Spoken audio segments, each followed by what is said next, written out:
पहला प्रश्न। भगवान, खाओ पियो और मौज उड़ाओ, चारवाकों का यह प्रसिद्ध संसार सूत्र है।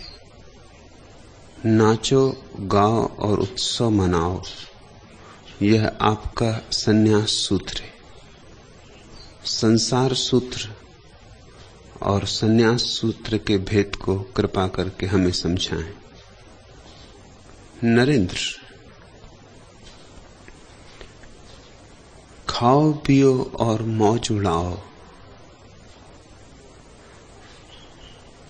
चारवाकों के लिए यह साधन नहीं है, साध्य है। बस इस पर ही पर समाप्ति है, इसके पार कुछ भी नहीं है। जीवन इतने में ही पूरा हो जाता है। इसलिए तो उनको चारवाक नाम मिला। यह शब्द समझने जैसा है। चारवाक बना है चारु वाक से। चारु वाक का अर्थ होता है प्यारे वचन, प्रीतिकर वचन। अधिकतम लोगों को यह प्रीतिकर लगा कि बस खाओ पियो मौज उड़ाओ, इसके पार कुछ भी नहीं। 100 में से 99 लोग चारवाक के अनुयायी हैं। चाहे वे मंदिर जाते हों, मस्जिद जाते हों, गिरजा जाते हों, इससे भेद नहीं पड़ता। हिंदू हो, मुसलमान हो, ईसाई हो, इससे भेद नहीं पड़ता। जिंदगी उनकी चारवाक की ही है। खाना पीना और मौज उड़ाना, यही उनके जीवन की परिभाषा है। कहें चाहे ना कहें, जो कहते हैं वे तो शायद ईमानदार हैं, जो नहीं कहते हैं वे बड़े बेईमान हैं। उन नहीं कहने वालों के कारण ही जगत में पाखंड है। मैं कल ही एक संस्मरण देख रहा था। महात्मा गांधी ने पंडित जवाहरलाल नेहरू के पिता पंडित मोतीलाल नेहरू को एक पत्र लिखा, क्योंकि उन्हें खबर मिली कि मोतीलाल नेहरू सभा समाज में, क्लब में लोगों के सामने शराब पीते। तो पत्र में उन्होंने लिखा कि अगर पीनी ही हो तो कम से कम अपने घर के एकांत में तो पिए। भीड़ भाड़ में लोगों के सामने पीना यह शोभा नहीं देता। मोतीलाल नेहरू ने जो जवाब दिया वह बहुत महत्वपूर्ण है। मोतीलाल नेहरू ने कहा, आप मुझे पाखंडी बनाने की चेष्टा ना करें। जब मैं पीता ही हूं तो क्यों घर में छिप के पीऊं? जब पीता ही हूं तो लोग को जानना चाहिए कि मैं पीता हूं। जिस दिन नहीं पीऊंगा उस दिन नहीं पीऊंगा। आपसे ऐसी आशा न थी कि आप ऐसी सलाह देंगे।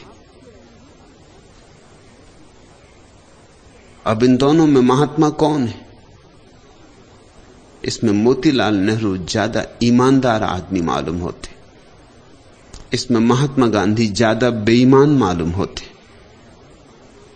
महात्मा गांधी की मानकर ही तो सारा मुल्क बेईमान हुआ जा रहा है। बाहर कुछ भीतर कुछ। घर में लोग शराब पी रहे हैं और बाहर शराब के विपरीत व्याख्यान दे रहे हैं।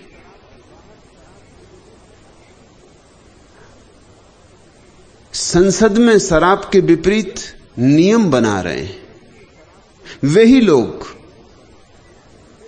जो घरों में छिप के शराब पी रहे हैं। एक चेहरा छिपाने का, एक चेहरा बताने का। दिखाने के दांत कुछ और,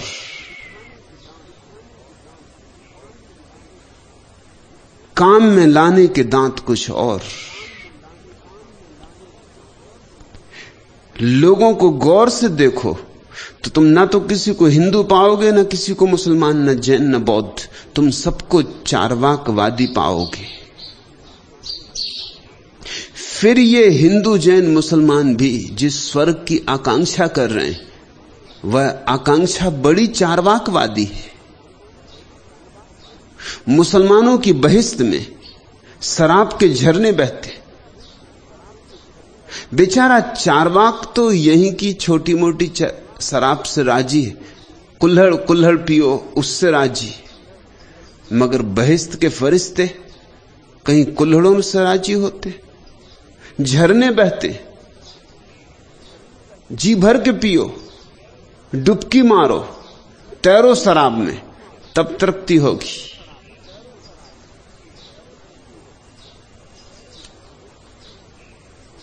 बहिश्त में सुंदर स्त्रियां उपलब्ध हैं, ऐसी सुंदर स्त्रियां जैसी यहां उपलब्ध नहीं। यहां तो सभी सौंदर्य कुम्हला जाता है।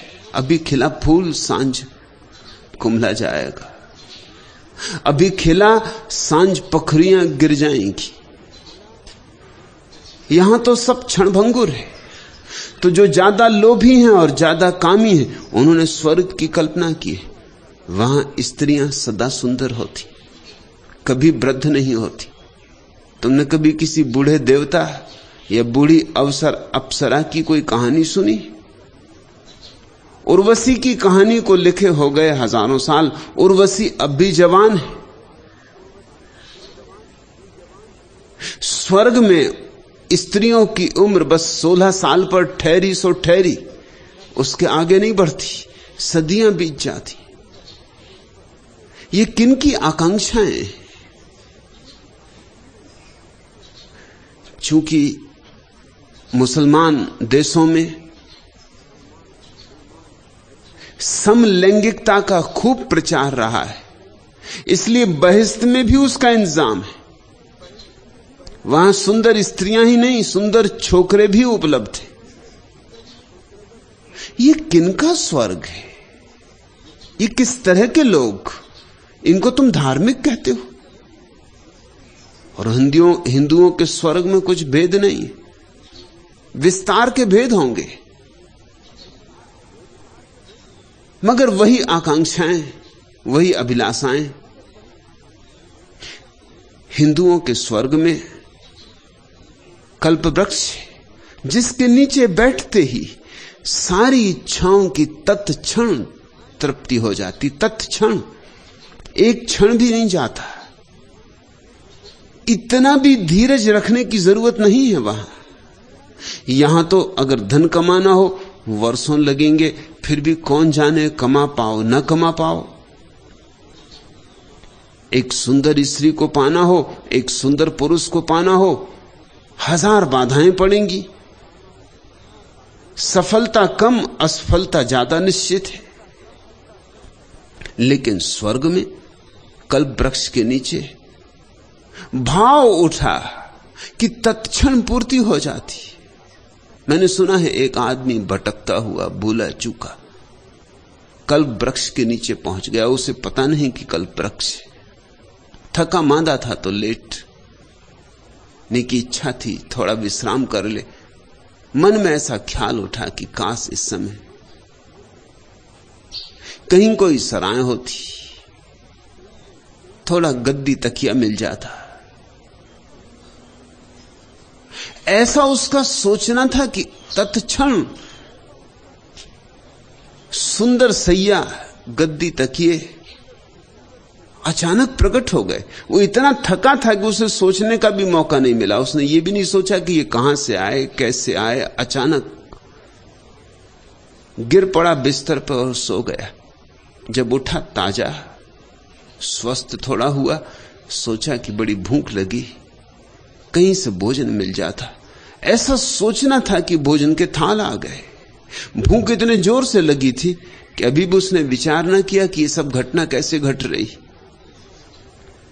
भोजन जब कर चुका तब जरा विचार उठा नींद से सुस्ता लिया था, भोजन से तृप्त हुआ था। सोचा कि मामला क्या है, कहां से ये बिस्तर आया? मैंने तो सिर्फ सोचा था। कहां से ये सुंदर सुस्वादु भोजन आया? मैंने तो सब सोचा था। आसपास कहीं भूत प्रेत तो नहीं कि भूत प्रेत चारों तरफ खड़े हो गए। घबराया, कहा कि अब मारे गए। बस उसी में मारा गया। कल वृक्ष के नीचे तत्क्षण समय का व्यवधान नहीं होता। ये किन्ने बनाए होंगे कल वृक्ष? कामियों ने। ये चार्वाकवादियों की आकांक्षाएं। साधारण चार्वाकवादी, साधारण नास्तिक तो इस पृथ्वी से राजी है, लेकिन असाधारण चार्वाकवादी हैं, उनको ये पृथ्वी काफी नहीं। उन्हें स्वर्ग चाहिए, बहिष्ठ चाहिए, कल्प वृक्ष चाहिए। अलग अलग धर्मों के अगर स्वर्गों की तुम कथाएं पढ़ोगे तो तुम चकित हो जाओगे। उनके स्वर्ग में वही सब कुछ है जिसका वे धर्म यहां विरोध कर रहे। वही सब, जरा भी फर्क नहीं। यहां कैबरे नृत्य का विरोध हो रहा है और इंद्र की सभा में कैबरे नृत्य के सिवा कुछ नहीं हो रहा है।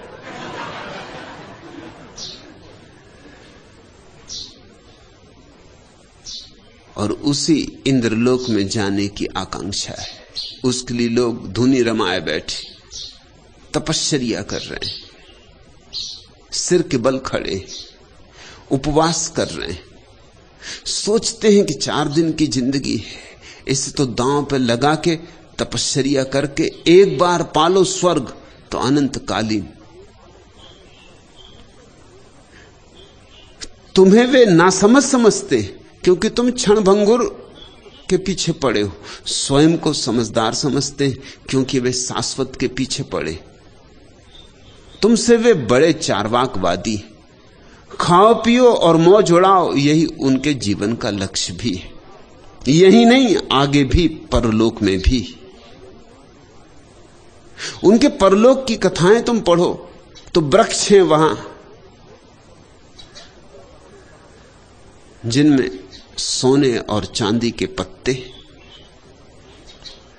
और फूल हीरे जवाहरातों के। ये किस तरह के लोग हैं? हीरे जवाहरातों, सोने चांदी को यहां गालियां दे रहे हैं और जो उनको छोड़ के जाता है उसका सम्मान कर रहे हैं। और स्वर्ग में यही मिलेगा। जो यहां छोड़ोगे वही अनंत गुना वहां मिलेगा। तो जो यहां छोड़ता है अनंत गुना पाने को छोड़ता है, और जिसमें अनंत गुना पाने की आकांक्षा है वो क्या खाक छोड़ता है? यहां 100 में 99 व्यक्ति चार्वाकवादी हैं। इसलिए चार्वाकों को दिया गया शब्द बड़ा सुंदर है।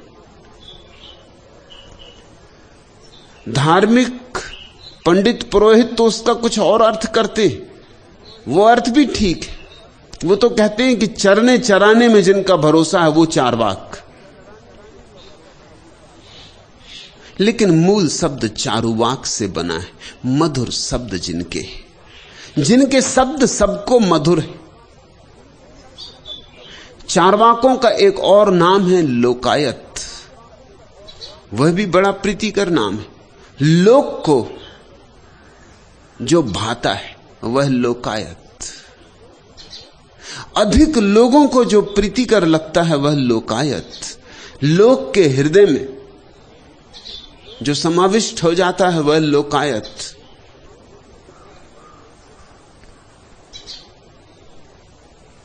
यहां धार्मिक कहे जाने वाले लोग भी धार्मिक कहां हैं? तुम जरा सोचना, अगर परमात्मा प्रकट हो जाए तो तुम उससे क्या मांगोगे? जरा सोचना क्या मांगोगे। अगर परमात्मा कहे कि मांग लो 3 वरदान, क्योंकि पुराने समय से हर कहानी वो 3 ही वरदान, पता नहीं क्यों 3।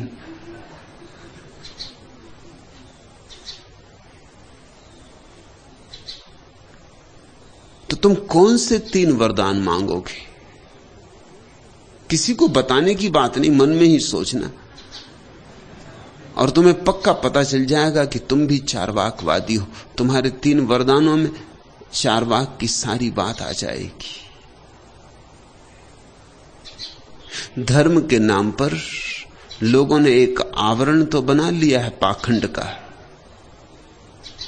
और भीतर वे वही हैं जिसकी वे निंदा कर रहे हैं। मैं भी कहता हूं नाचो गाओ उत्सव मनाओ, लेकिन नाचना गाना और उत्सव मनाना गंतव्य नहीं, लक्ष्य नहीं, साधन है, साध्य परमात्मा है। ऐसे नाचो कि नाचने वाला मिट जाए, ऐसा गाओ गीत कि गीत ही बचे गायक खो जाए, ऐसे उत्सव से भर जाओ कि लीन हो जाओ, तल्लीन हो जाओ। उसी तल्लीनता में, उसी लवलीनता में परमात्मा प्रकट होता है।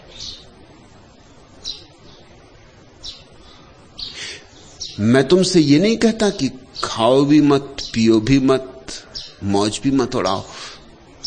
मैं कहता हूं खाओ पियो मौज करो, परमात्मा इसके विपरीत नहीं है, लेकिन इतने पर समाप्त मत हो जाना। चार्वाक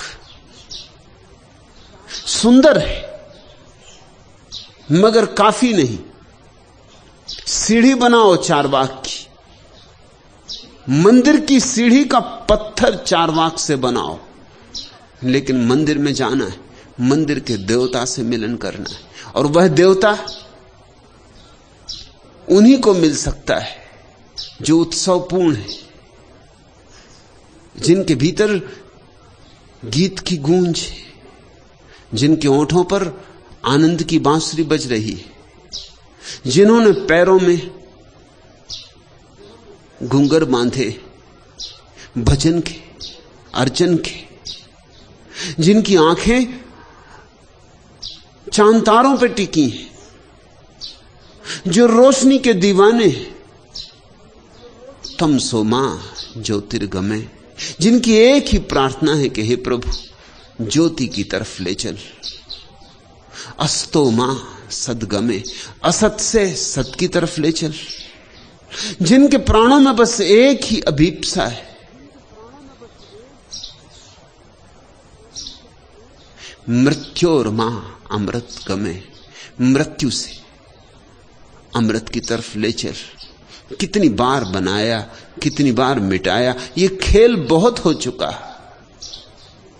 अब मुझे शाश्वत में लीन हो जाने दे, विलीन हो जाने दे। अब मैं थक गया हूं होने से।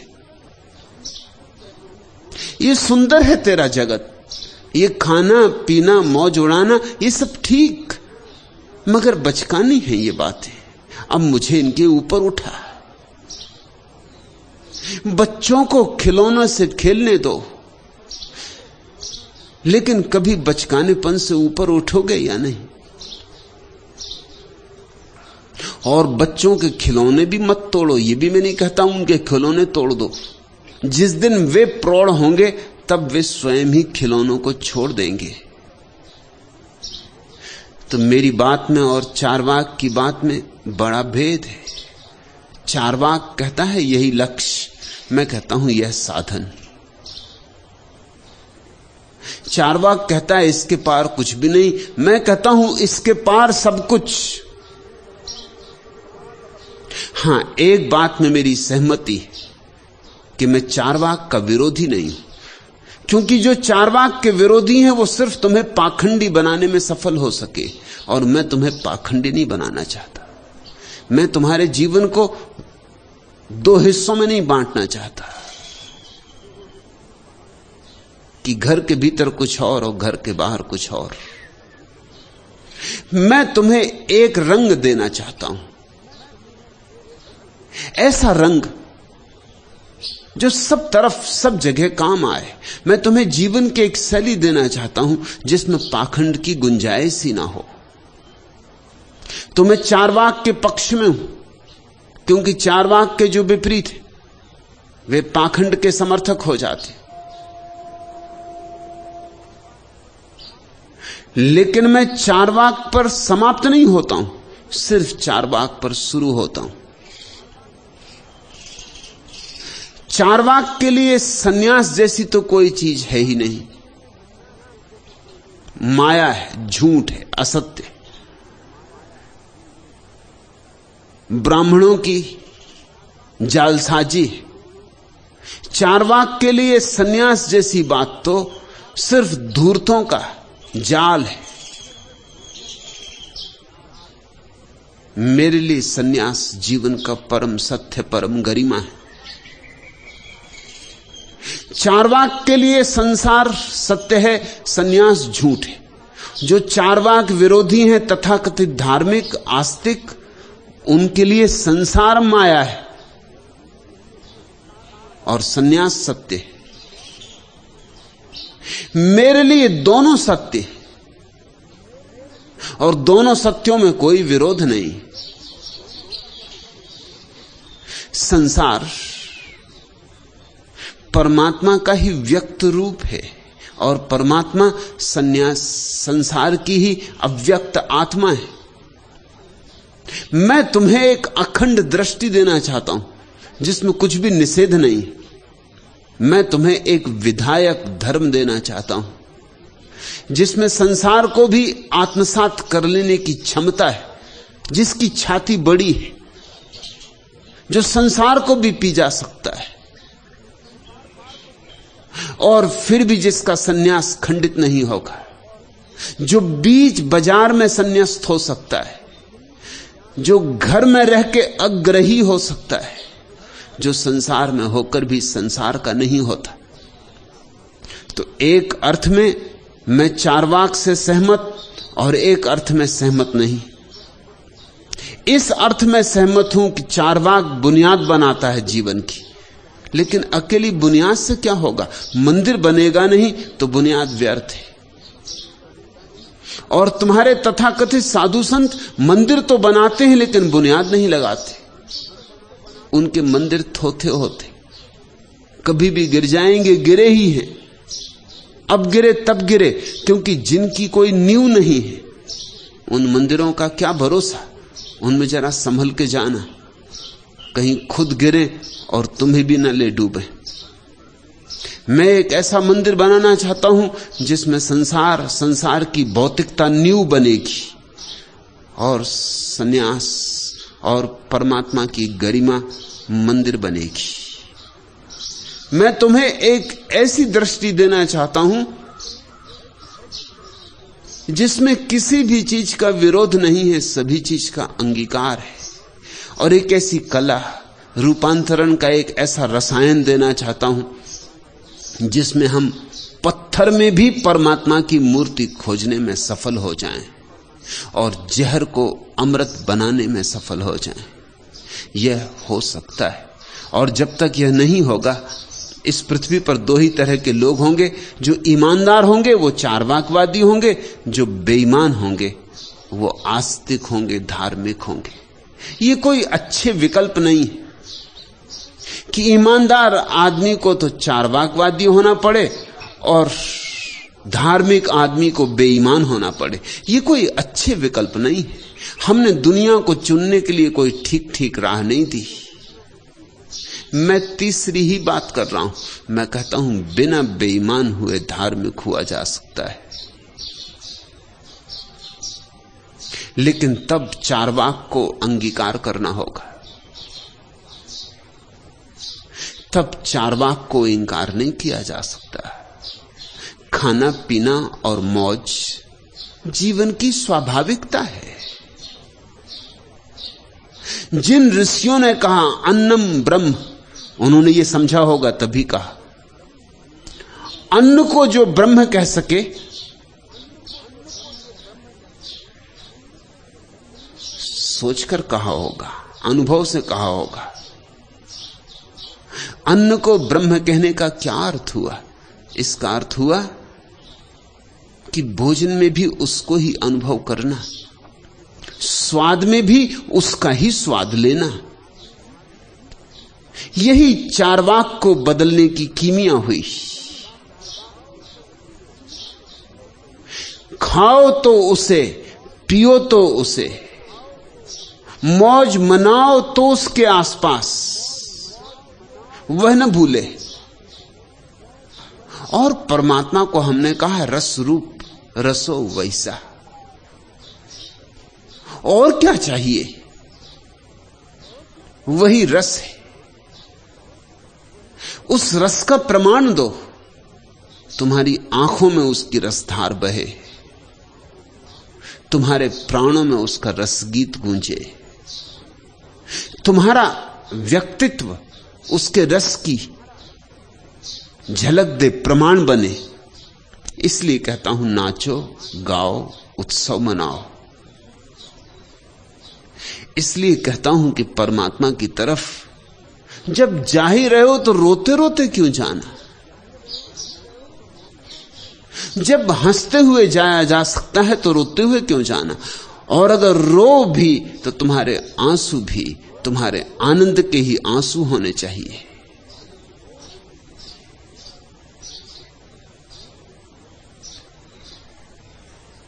जलो भी तो उसकी आग में जलना, और जब उसकी आग में कोई जलता है तो आग भी बड़ी शीतल होती, और जब उसकी आग में कोई जलता है तो आग भी जलाती नहीं, केवल निखारती।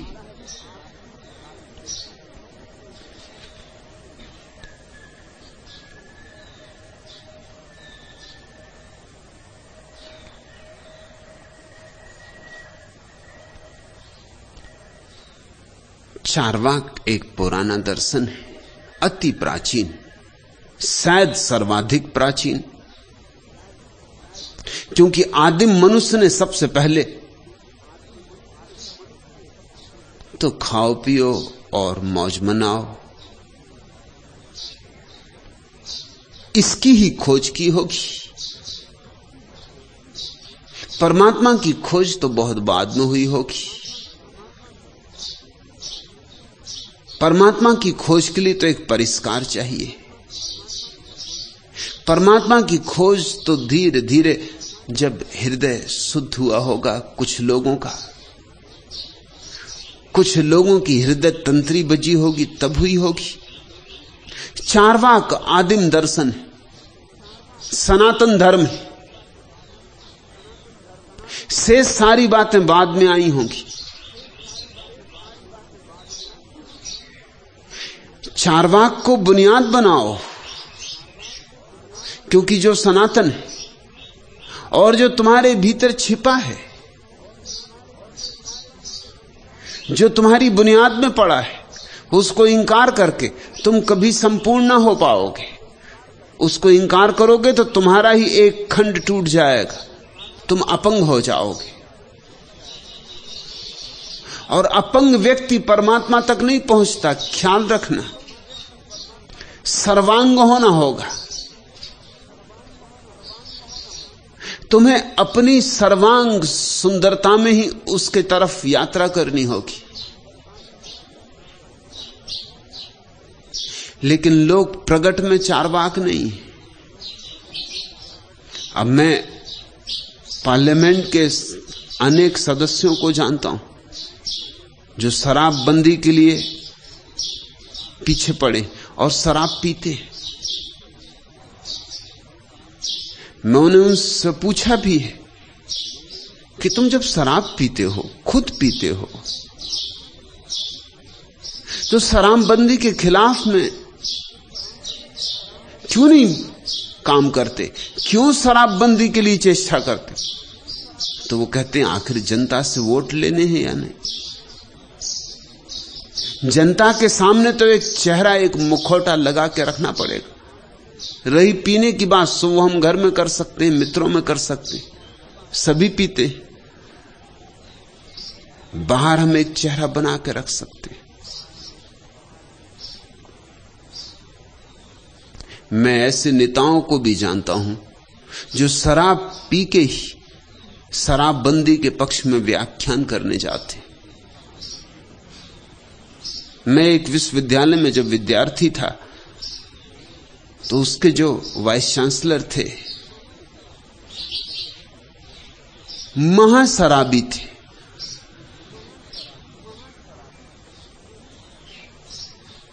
और शराबबंदी के खिलाफ व्याख्यान दिया उन्होंने, और जब व्याख्यान दिया तो वो इतना पिए हुए थे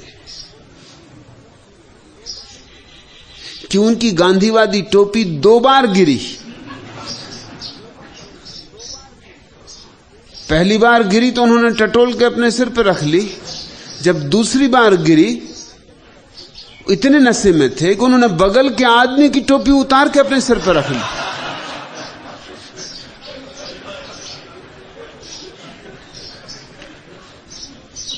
जब विश्वविद्यालय का दीक्षांत समारोह होता था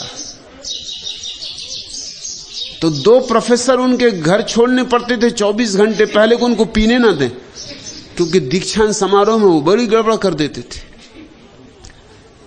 जिनको बीए की डिग्री देनी उनको एमए की डिग्री दे देते, जिनको पीएचडी की डिग्री मिलनी उनको बीए की डिग्री मिल पाती। ऐसा जब एक बार हो चुका और फिर वहां बीच में उनको टोकना भी संभव नहीं था, वही सबसे बड़े अधिकारी थे। मैंने उनसे पूछा कि कम से कम जिस दिन शराबबंदी के पक्ष में आपको बोलना था उस दिन तो ना पीते। उन्होंने कहा मैं पीऊं ना तो मैं बोल ही नहीं सकता। जब पी लेता हूं तभी तो इस तरह की व्यर्थ की बातें बोल सकता हूं, नहीं तो बोल ही नहीं सकता।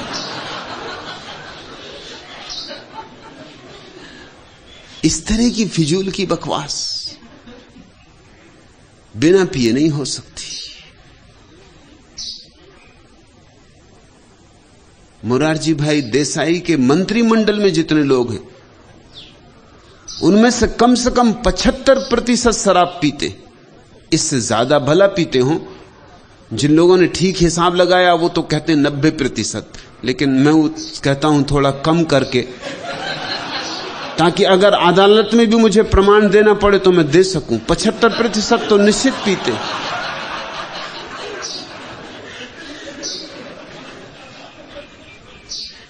लेकिन एक पाखंड है जो धार्मिक आदमी में पाया जाता है। कहता कुछ, करता कुछ, दिखाता कुछ, होता कुछ। हमने 2 ही विकल्प छोड़े हैं आदमी के लिए, या तो वो शुद्ध भौतिकवादी हो,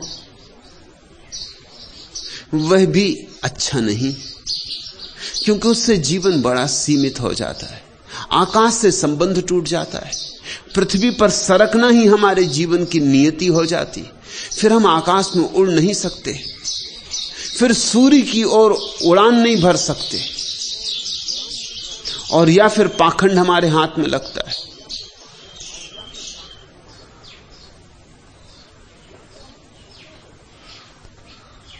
या तो हम झूठे हो जाते,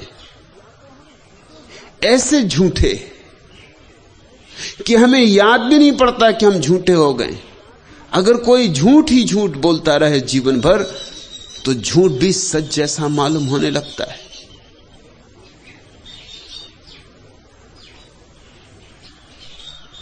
एक कवि महोदय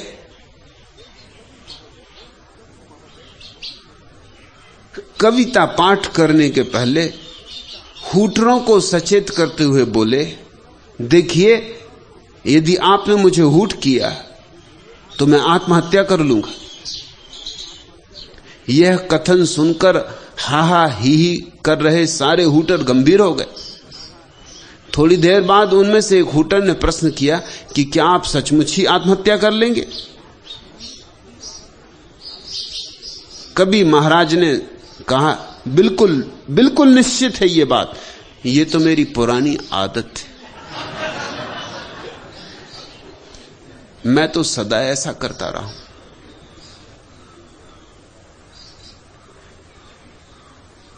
झूठ बोलते बोलते एक ऐसी सीमा आ जाती कि तुम्हें पहचान में ही ना आएगा स्वयं कि तुम झूठ बोल रहे हो। निरंतर दोहराए गए झूठ सच जैसे मालूम होने लगते। पाखंड धर्म बन गया है। मैं नहीं चाहता कि तुम चारवाक को अस्वीकार करो, मैं चाहता हूं तुम चारवाक को स्वीकार करो। चारवाक की स्वीकृति बिल्कुल स्वाभाविक है, प्राकृतिक है। सुस्वादु भोजन में पाप क्या है?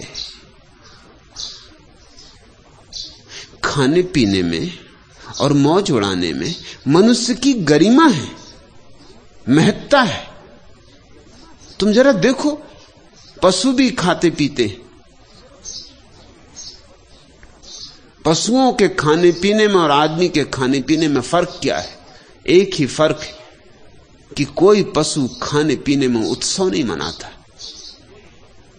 अगर एक कुत्ते को रोटी मिल गई तो वो 4 और कुत्तों को निमंत्रित नहीं करता कि आओ भाई।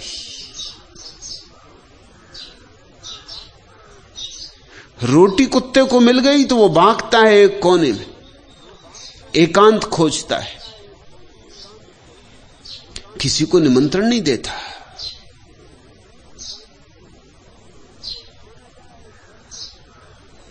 कहीं कोई आ ना जाए इस डर से पीठ कर लेता दूसरों की तरफ। मनुष्य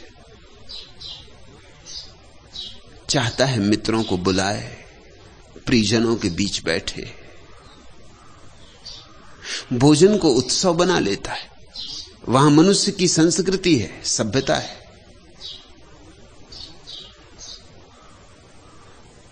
मैंने जिन वाइस चांसलर का उल्लेख किया वे आदमी प्यारे थे। शराब उन्होंने कभी अकेले नहीं पी।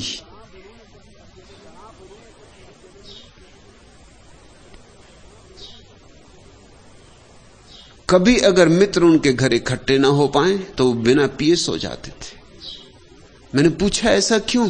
उन्होंने कहा अकेले पीने में क्या अर्थ,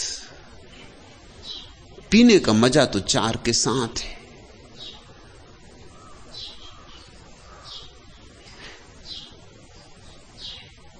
तुम चकित होगी ये जानकर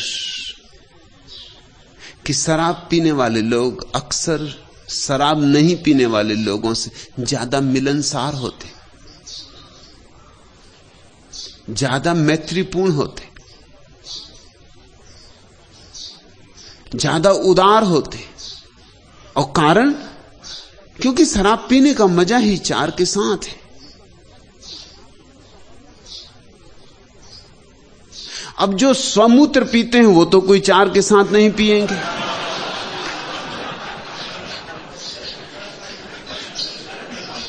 वो तो हो जाएंगे एकंडे, वो तो छिपके पिएंगे।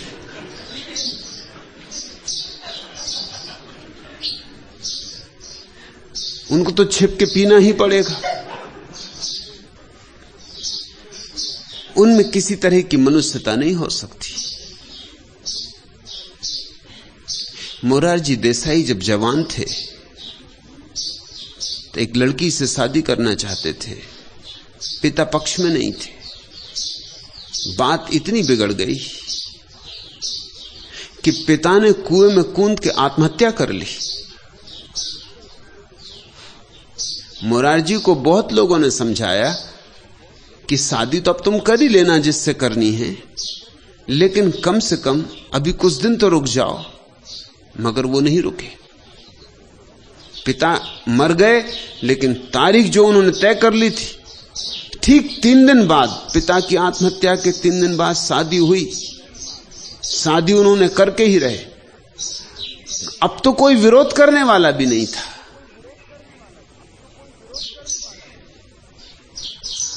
अब तो अगर महीने 15 दिन रुक जाते तो कुछ हर्ज ना था, लेकिन एक तरह की अमानवीयता।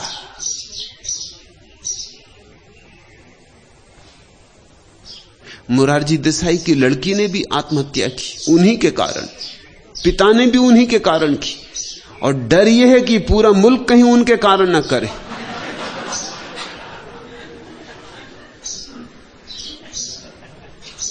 उनकी लड़की देखने दाखने में सुंदर नहीं थी, वैसी रही होगी जैसे वे हैं।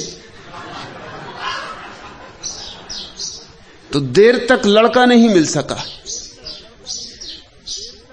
27 वर्ष की उम्र में बामुश्किल उसने एक लड़का खोजा। वो लड़का भी उसमें उत्सुक नहीं था। वो मुरारजी तब चीफ मिनिस्टर थे बंबई के, उनमें उत्सुक था कि उनके सारे सीढ़ियां चढ़ लेगा। मुरारजी को यह पसंद नहीं था।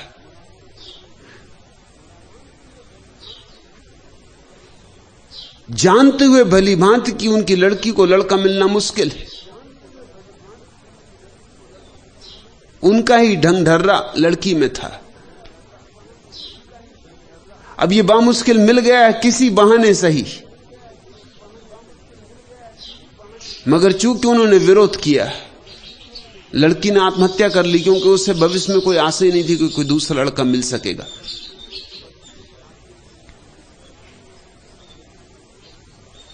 जब अस्पताल में जली हुई लड़की को देखने वो गए, मरी हुई लड़की को देखने गए, तो एक शब्द नहीं बोले। डॉक्टर चकित, अस्पताल की नर्सें चकित, न उनके चेहरे पे कोई भाव आया, न एक शब्द बोले। 1 मिनट वहां खड़े रहे, लौट पड़े। कमरे के बाहर आके डॉक्टरों से कहा कि जैसे ही औपचारिकता पूरी हो जाए, लाश को मेरे घर के लोगों को दे दिया जाए ताकि अंत्येष्टि क्रिया की जा सके, और चले गए।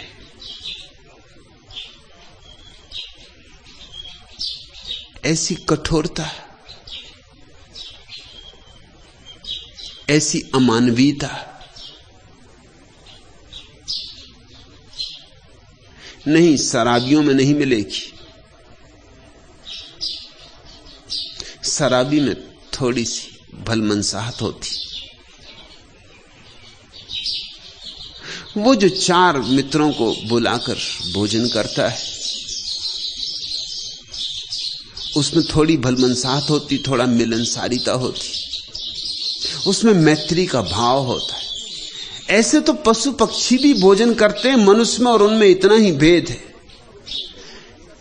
कि मनुष्य भोजन को भी एक सुसंस्कार देता है।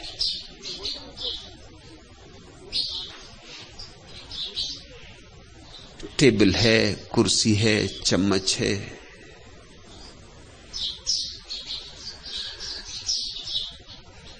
बैठने का ढंग है, धूप बाली गई है, फूल सजाए गए हैं, रोशनी की गई है, दिए जलाए गए। इस सब के बिना भी भोजन हो सकता है। ये सब भोजन का अंग नहीं है, लेकिन ये सब भोजन को एक संस्कार देता है, एक सभ्यता देता है। अकेले में एक कोने में बैठ के शराब पी जा सकती, लेकिन जब तुम 5 मित्रों को बुला के गपशप करके गीत गा के पीते हो तो पीने का मजा और है। चारवाक को इंकार करने के लिए मैं राजी नहीं हूं, चारवाक मुझे पूरा स्वीकार है, लेकिन चारवाक पर रुकने को भी मैं राजी नहीं। इतना ही काफी नहीं है। मिलनसार होना अच्छा, खाने पीने को संस्कार देना अच्छा, मैत्री अच्छी, मगर इतना ही पर्याप्त नहीं है। परमात्मा की तलाश भी करनी, और चारवाक में और परमात्मा की तलाश करने में मुझे कोई विरोध नहीं दिखाई पड़ता। सच तो यह है, मुझे दोनों में एक संगति दिखाई पड़ती, एक सेतु दिखाई पड़ता है। मैं तुमसे नहीं कहता कि पाखंडी बनो, मैं तुमसे कहता हूं सच्चे रहो, जैसे हो वैसे अपने को स्वीकार करो, और इस सरलता और सहजता से ही धीरे धीरे परमात्मा की तरफ बढ़ो। परमात्मा की तरफ जाने को अकारण असहज मत बनाओ। परमात्मा तक जाने की यात्रा जितनी सहजता से हो सके उतनी सुंदर है।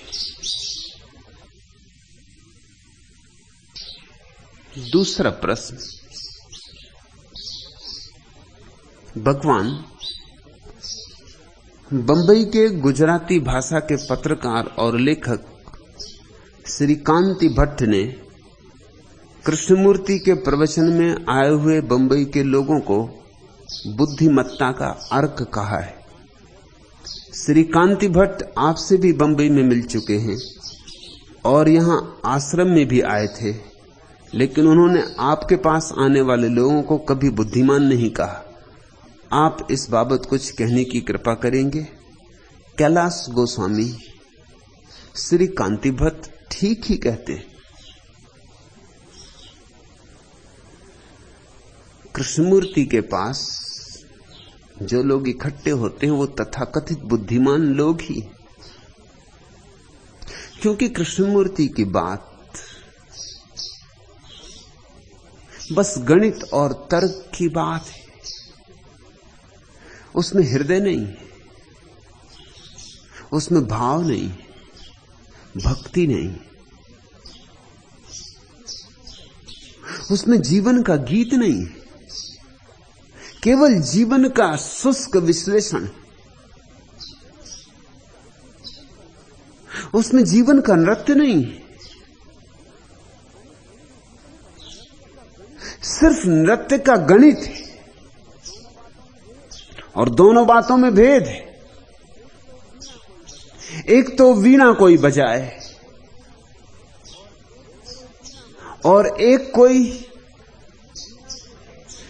वीणा के संगीत को कागज पर लिपिबद्ध किया जा सकता है। संगीत की लिपि होती, कागज पर लिपिबद्ध किया जा सकता है।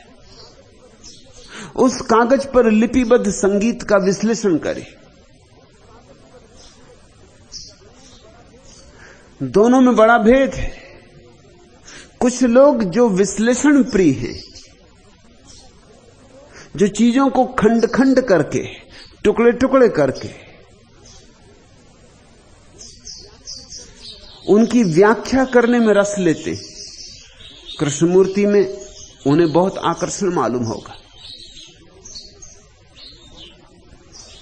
मेरी उत्सुकता तर्क में नहीं, मेरी उत्सुकता प्रेम में, मेरी उत्सुकता गणित में नहीं, मेरी उत्सुकता गीत में, मेरी उत्सुकता लिपिबद्ध संगीत में नहीं है, वीणा को बजाने में।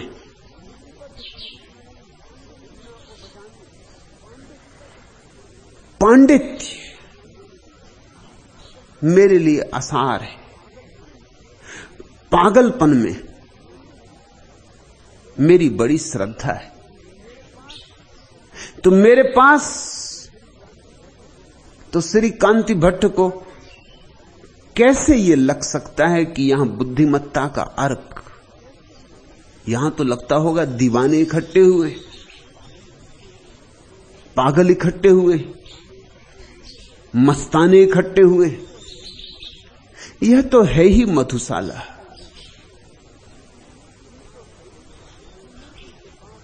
कृष्णमूर्ति के पास जो लोग जा रहे हैं वह जमात अहंकारियों की है। अगर तुम्हें अहंकारियों की कोई शुद्ध जमात कहीं देखनी हो तो कृष्णमूर्ति के पास मिलेगी। और कृष्णमूर्ति भी थक गए हैं उस जमात से, ऊब गए हैं, मगर उनके कहने का ढंग, उनके बोलने का ढंग, उनकी प्रस्तावना ऐसी है कि सिवाय उन अहंकारियों को कोई दूसरा उनके पास कभी इकट्ठा नहीं हो सकता।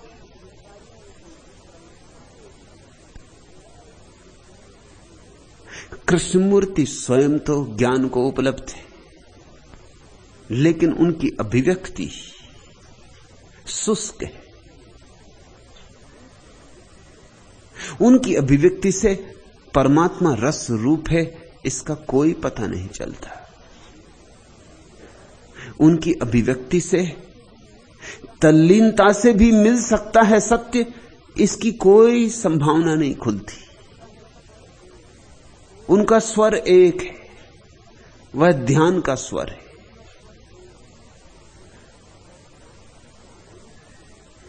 जागरूक होना है,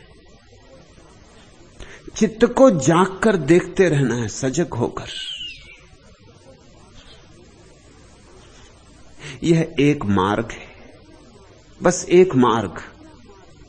एक दूसरा मार्ग भी है ठीक इसके विपरीत, वह प्रेम का मार्ग है। डूब जाना है, लीन हो जाना है, जागरूक, दूर दूर नहीं खड़े रहना है, तल्लीन हो जाना है। मैं दोनों ही मार्गों की बात कर रहा हूं, क्योंकि जगत में दोनों तरह के लोग हैं। कुछ हैं जो ध्यान से उपलब्ध होंगे, उनके लिए मैं विश्लेषण भी करता हूं,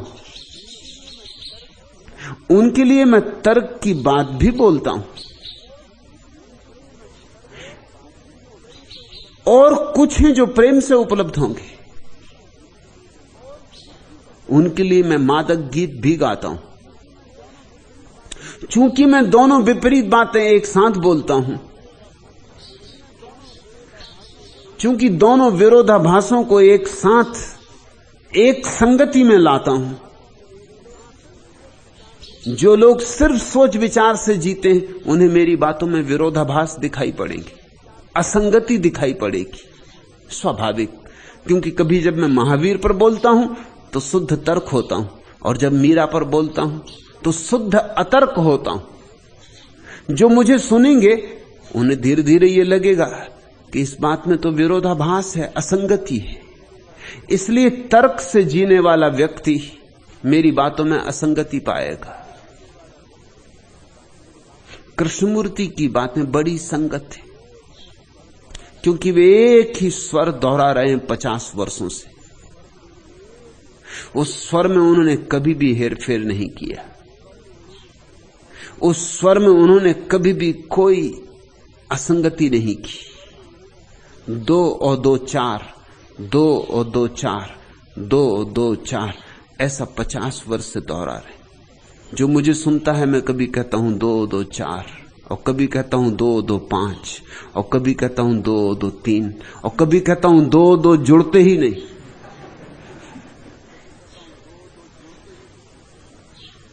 और कभी कहता हूं कि 2 और 2 तो सदा से एक ही हैं, जोड़ोगे कैसे? तो मेरे पास एक और ही तरह का व्यक्ति इकट्ठा हो रहा है, एक और ही अन्यथा प्रकार का। कृष्णमूर्ति के पास केवल वही लोग इकट्ठे होते हैं जिन्हें यह भ्रांति है कि वे बुद्धिमान हैं। पाया क्या? इकट्ठे होते रहे, सुनते भी रहे, संग्रह भी बढ़ गया सूचनाओं का। मिला क्या? 30-30 साल, 40-40 साल कृष्णमूर्ति को सुनने वाले लोग मेरे पास आते और कहते सब समझ में तो आ गया, मगर मिला कुछ भी नहीं। ऐसी समझ किस काम की? मैं तुम्हें समझ नहीं देता, मैं तुम्हें अनुभव देता हूं। मैं तुम्हें यह नहीं कहता कि इतना जान लो, इतना जान लो। मैं कहता हूं इतने डूबो, इतने डूबो। मैं तुम्हें धक्का देता हूं सागर में। जो इस धक्के को झेलने को राजी, स्वभावतः श्री कांति भट्ट को वे कोई बुद्धिमान लोग मालूम न मालूम पड़े हुए होंगे। और कांति भट्ट स्वयं पत्रकार हैं, लेखक हैं, तो स्वयं भी गणित और तर्क से ही सोचते होंगे। गणित और तर्क के पार भी एक विराट आकाश है, इसकी उन्हें कोई खबर नहीं। जो मुझे समझेंगे वे मेरी बातों में कृष्णमूर्ति को भी पा सकते। जो कृष्णमूर्ति को समझेंगे वे कृष्णमूर्ति की बातों में मुझे नहीं पा सकते। कृष्णमूर्ति का तो छोटा सा आंगन है, साफ सुथरा। कृष्णमूर्ति की तो छोटी सी बगिया है, साफ सुथरी। बगिया भी विक्टोरिया के जमाने की, इंग्लैंड की बगिया, कटी छटी, साफ सुथरी, सिमेट्रिकल। एक झाड़ इस तरफ तो दूसरा झाड़ ठीक उसके ही अनुपात का, माप का दूसरी तरफ। लान कटा हुआ। कृष्णमूर्ति में बहुत कुछ है जो विक्टोरियन है। वो असल में बड़े हुए इस तरह के लोगों के साथ, एनी बिसेंट, लीडबिटर, इन लोगों के साथ बड़े हुए, इन्होंने पाला पोसा, इन्होंने शिक्षा दी, इंग्लैंड में बड़े हुए, वो छाप उन पर रह गई। तो मेरे बगीचे को देखो, जंगल है, जैसा मेरा बगीचा है वैसा ही मैं हूं। कहीं कोई सिमिट्री नहीं, कोई तालमेल नहीं, एक झाड़ ऊंचा, एक झाड़ छोटा, रास्ते तिरछे तिरछे।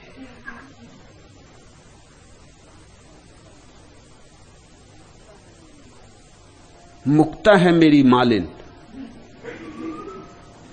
मुक्ता ग्रीक है, ग्रीक तर्क। बहुत चेष्टा की उसने शुरू में कि इस तरफ भी ठीक वैसा ही झाड़ होना चाहिए जैसा उस तरफ, दोनों में समतुलता होनी चाहिए। बहुत चेष्टा की उसने कि किसी तरह झाड़ों को काट छांट के आकार दिया जा सके, लेकिन धीरे धीरे समझ गई कि मेरे साथ ये न चलेगा। चुरा के, चोरी से, मेरे अनजाने, पीठ के पीछे छिपा के कैंची लेके वो झाड़ों को रास्ते पे लगाती थी। धीरे धीरे उसे समझ में आ गया कि मेरा बगीचा जंगल ही रहेगा। जंगल में मुझे सौंदर्य मालूम होता है, बगिया में मौत। आदमी का कटा छटा हुआ बगीचा सुंदर नहीं हो सकता, कटे छटे होने के कारण ही उसकी नैसर्गिकता नष्ट हो जाती।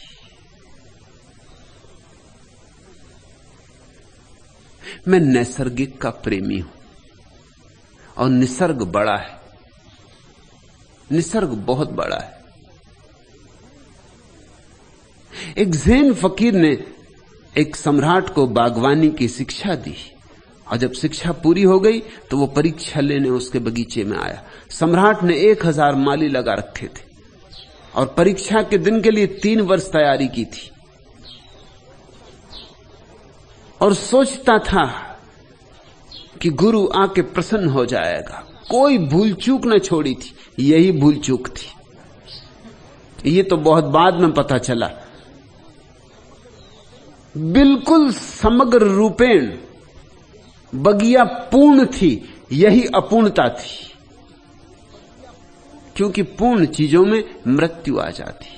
जहां पूर्णता है वहां मृत्यु छा जाती।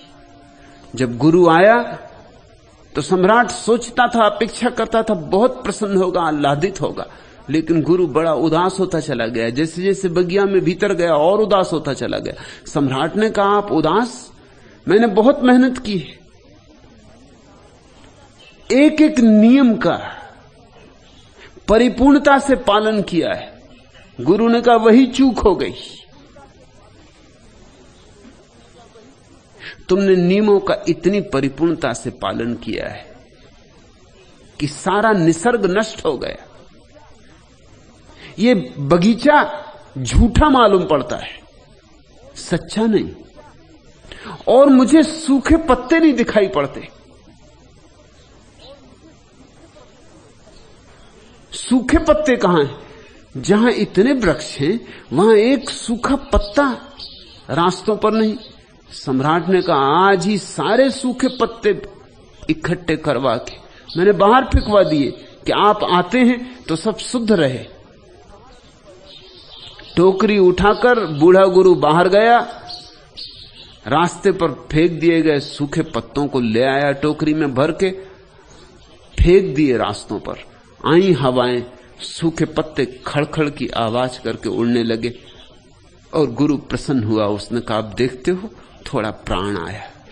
ये आवाज देखते हो, ये संगीत सुनते हो, ये सूखे पत्तों की खड़खड़, इसके बिना मुर्दा था तुम्हारा बगीचा। मैं फिर आऊंगा साल भर, फिर तुम फिक्र करो। अब की बार फिक्र करना कि इतनी पूर्णता ठीक नहीं, कि इतना नियमबद्ध होना ठीक नहीं। कि थोड़ी अपूर्णता शुभ है, कि थोड़े नियम का उल्लंघन शुभ है, क्योंकि निसर्ग को मौका मिले। तुमने बिल्कुल अनुशासनबद्ध कर दिए सारे वृक्ष, जैसे सिपाही हों। तुमने वृक्षों की मौलिकता छीन ली, उनकी अद्वितीयता छीन ली। कोई वृक्ष किसी दूसरे वृक्ष जैसा नहीं है, प्रत्येक वृक्ष बस अपने जैसा है। मैं प्रत्येक व्यक्ति की निजता को स्वीकार करता हूं, सम्मान करता हूं। मैं तुम्हें काट छांट के एक जैसे नहीं बना देना चाहता। जब मैं देखता हूं कि तुम्हारे भीतर प्रेम का गुलाब खिलेगा तो मैं तुमसे ध्यान की बात नहीं करता, और जब मैं देखता हूं तुम्हारे भीतर ध्यान की जूही खिलेगी तो मैं तुमसे गुलाब की बात नहीं करता। और चूंकि मैं किसी से गुलाब की बात करता हूं, किसी से जूही की, किसी से चंपा की और किसी से केवड़े की, मेरी बातों में असंगति हो जानी स्वाभाविक है। मेरे पास तो वही आ सकता है जो मेरी हजार हजार असंगतियों को झेलने की छाती रखता हो। बड़ी छाती चाहिए। कृष्णमूर्ति को सुनने के लिए बहुत छोटी सी खोपड़ी काफी है, बहुत छोटी खोपड़ी चाहिए। थोड़ा सा तर्क आता हो, थोड़ा सा गणित आता हो, थोड़े कॉलेज स्कूल की पढ़ाई लिखाई हो, कृष्णमूर्ति समझ में आ जाएंगे। मेरे साथ इतने सस्ते में नहीं चलेगा। मेरे साथ तो पियक्कड़ों की दोस्ती बनती, मुझसे तो नाता ही दीवानों का जुड़ता है, प्रेमियों का जुड़ता है। जो असंगति में भी संगति देखने का हृदय रखते और जो विरोधाभासों में भी सेतु बना लेने की क्षमता रखते, ये एक और ही तरह का जगत है।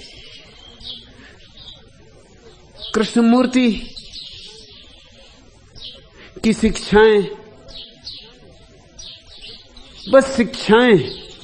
कृष्णमूर्ति एक शिक्षक होकर समाप्त हो गए, सद्गुरु नहीं हो पाए, और सुनने वाले शिष्य ही नहीं बन पाए, सिर्फ विद्यार्थी रह गए। यहां विद्यार्थियों की जगह ही नहीं है। मैं कोई शिक्षक नहीं हूं और मेरे पास कोई शिक्षा का शास्त्र नहीं। मैं खुद एक दीवाना हूं, खुद जिसने जी भर के पी है। मुझसे दोस्ती बनाओगे तो मेरे साथ लड़खड़ा के चलना सीखना होगा, इसके बिना कोई उपाय नहीं। इसलिए कैलाश गोस्वामी, कांति भट्ट ठीक ही कहते हैं कि कृष्णमूर्ति के पास बुद्धिमत्ता का अर्क इकट्ठा होता है, मगर बुद्धिमत्ता का अर्क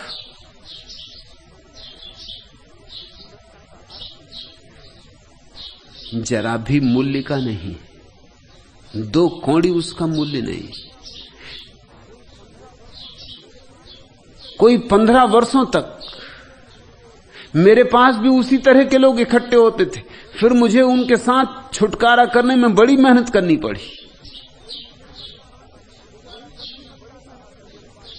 वही बुद्धिमत्ता का अर्क मेरे पास इकट्ठा होता था। जो लोग कृष्णमूर्ति को सुनने जाते हैं वही मुझे भी सुनने आते थे। करीब करीब वही लोग, मुझे उनसे छुटकारा पाने के लिए बड़ी मेहनत करनी पड़ी, बामुश्किल उनसे छुटकारा कर पाया, क्योंकि उन्होंने कृष्णमूर्ति का जीवन खराब किया। उन्होंने कृष्णमूर्ति के जीवन से जो लाभ हो सकता था वो नहीं होने दिया। सारी बातें बस बुद्धि की होकर रह गई, और मैं नहीं चाहता था कि मेरे पास बस वही बातें चलती रहे। और एक कठिनाई होती, अगर तुम्हारे पास एक ही तरह की जमात इकट्ठी हो जाए तो मुश्किल हो जाती। वो जो भाषा समझती उसी भाषा में तुम्हें बोलना पड़ता। मैं चाहता था मेरे पास सब रंगों सब ढंगों के लोग हो। मैं चाहता था मेरे पास इंद्रधनुष हो सातों रंग के लोग। मैं चाहता था मेरे पास एक तारा ना हो, मेरे पास सब तरह के वाद्य हों, कि मैं एक ऑर्केस्ट्रा बनाऊं जिसमें सारे वाद्य सम्मिलित हो सके।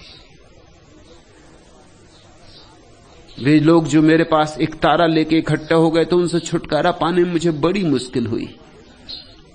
उनसे छुटकारा पाना जरूरी था, क्योंकि उनकी जमात जो भाषा समझती थी वही भाषा मुझे बोलनी पड़ती थी। अब मेरे पास एक जमात है कि मैं जो भाषा बोलता हूं उसी भाषा को समझने के लिए वो राजी, क्योंकि वह मेरे हृदय को पहचानती। अब मेरे शब्दों पर मेरे सन्यासियों को बहुत चिंता नहीं करनी पड़ती। वे मेरे शब्दों में मेरे भाव को पढ़ते, वे मेरे शब्दों में मेरे अर्थ को सुनते।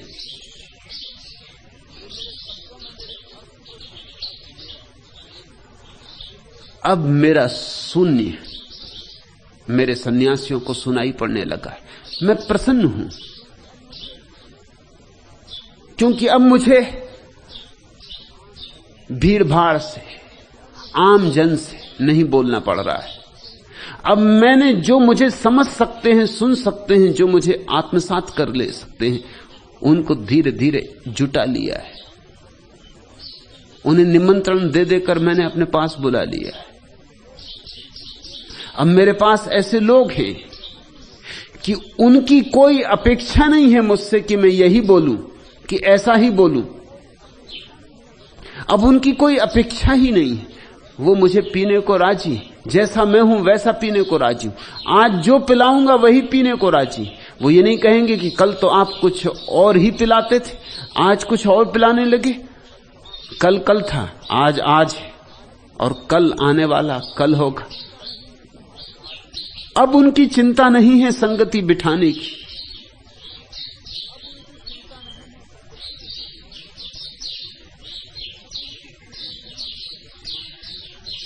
यह जरा कठिन मामला है, सातों रंग के लोगों को संभालना, सब शैली के लोगों को साथ साथ लेके चलना। इसका मजा भी बहुत है, इसकी झंझट भी बहुत है। कृष्णमूर्ति झंझट से तो बच गए, लेकिन फिर जीवन में वे जो करना चाहते थे नहीं कर पाए। कृष्णमूर्ति अत्यंत विषादग्रस्त थे। अपने लिए नहीं, अपने लिए तो दिया जल गया, बात पूरी हो गई। उनका विषाद यह है कि वे किसी और का दिया नहीं जला पाए, इसलिए नाराज हो जाते, चिल्लाते, अपना माथा ठोक लेते, क्योंकि लोग समझते ही नहीं। लेकिन इसमें कसूर सिर्फ लोगों का नहीं। कृष्णमूर्ति ने जिस तरह की बातें कही, उस तरह के लोग इकट्ठे हो गए। ये वे लोग हैं जो बदलने की आकांक्षा ही नहीं रखते। ये तो सिर्फ सुनने आते, ये तो सिर्फ कुछ और थोड़ी बातें संग्रहित हो जाएं, थोड़ा पांडित्य और बढ़ जाए इसलिए आते, इनकी विश्लेषण की क्षमता थोड़ी और प्रखर हो जाए इसलिए आते। ये अहंकारियों की जमात है, क्योंकि कृष्णमूर्ति कहते हैं किसी को गुरु बनाने की आवश्यकता नहीं, कहीं समर्पण करने की कोई आवश्यकता नहीं। तो उन लोगों की जमात कृष्णमूर्ति के पास इकट्ठी हो जाती जो समर्पण करने में असमर्थ है, और जिनका अहंकार इतना मजबूत है कि जो किसी के सामने झुक नहीं सकते। उनके लिए कृष्णमूर्ति की बात बड़ा आवरण बन जाती, बड़ा सुंदर आवरण। वो कहते हैं झुकने की जरूरत ही नहीं, इसलिए हम नहीं झुकते। बात कुछ और है, झुक नहीं सकते हैं इसलिए नहीं झुकते हैं। लेकिन अब एक तर्क हाथ आ गया कि झुकने की कोई जरूरत ही नहीं, समर्पण आवश्यक ही नहीं, इसलिए हम समर्पण नहीं करते। सच्चाई कुछ और है। समर्पण करना हर किसी के बस की बात नहीं, बड़ा साहस चाहिए, अपने को मिटाने का साहस चाहिए।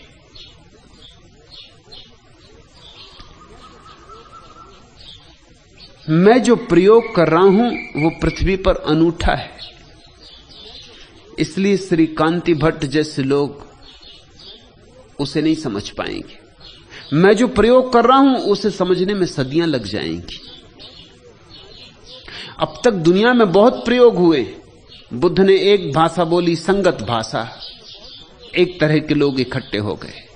महावीर ने दूसरी भाषा बोली, संगत भाषा, दूसरे तरह के लोग इकट्ठे हो गए।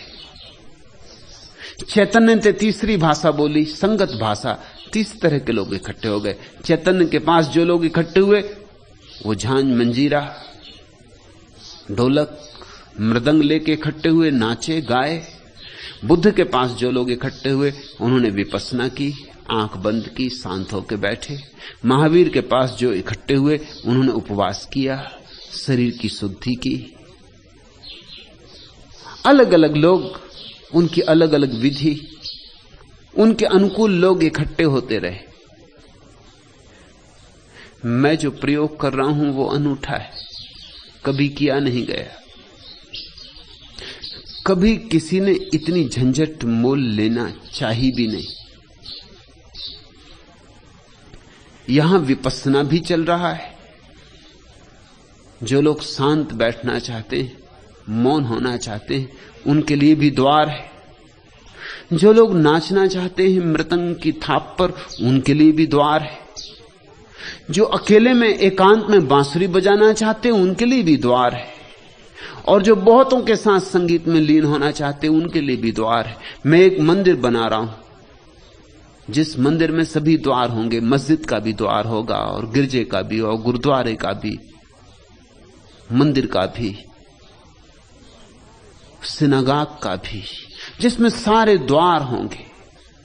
तुम कहीं से आओ, जिस द्वार से तुम्हारी रुचि हो आओ, भीतर एक ही परमात्मा विराजमान है।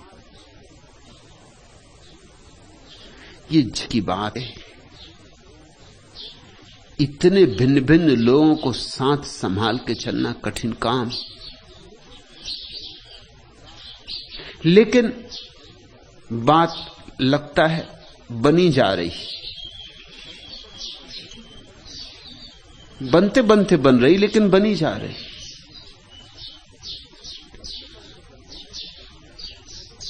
मुल्ला नसरुद्दीन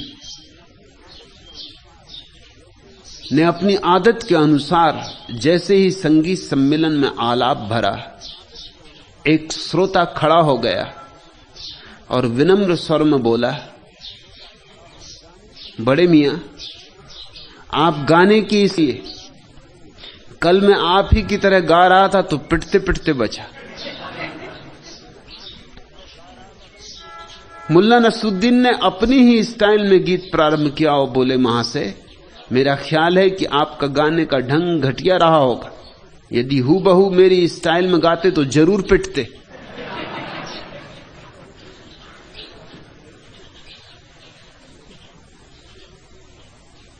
मेरे पास जो घटित हो रहा है वह अघटित होने जैसी बात है। उसे समझने में सदियां लगेंगी। उसे संबुद्धि पर्याप्त नहीं होगी, हृदय की गहराई चाहिए होगी। उसे समझने में सिर्फ तर्क काम नहीं देगा, क्योंकि मेरे पास जो लोग इकट्ठे हो रहे हैं वो बुद्धिमत्ता का अर्क नहीं है, समग्रता का अर्क है। उसमें उनका तन भी जुड़ा है, उसमें उनका मस्तिष्क भी जुड़ा है, उसमें उनका हृदय भी जुड़ा है, उसमें उनकी आत्मा भी जुड़ी। कृष्णमूर्ति के पास जो लोग इकट्ठे हो रहे हैं वो बुद्धिमत्ता के अर्क है। मेरे पास जो लोग इकट्ठे हो रहे हैं वो समग्रता के अर्क है। यह बात और है। यह बड़ा आकाश कोई छोटा आंगन नहीं है।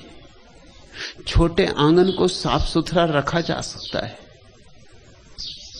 लीपा पोता जा सकता है। इस बड़े आकाश को कैसे लीप पोतो, कैसे साफ सुथरा रखो, ये तो जैसा है वैसा ही अंगीकार करना होगा। मैं निसर्ग का भक्त हूं, मेरे लिए निसर्ग ही परमात्मा है, और परमात्मा ने जितने रूप लिए वे सब मुझे स्वीकार है। परमात्मा ने जितने ढंगों में अपनी अभिव्यक्ति की है, सबका मेरे मन में सम्मान है। कृष्णमूर्ति के पास भक्त जाएगा तो कृष्णमूर्ति कहेंगे गलत। ये मंदिर की पत्थर की मूर्ति के सामने सिर पटकने से क्या होगा? भजन कीर्तन सब आत्मसम्मोहन है।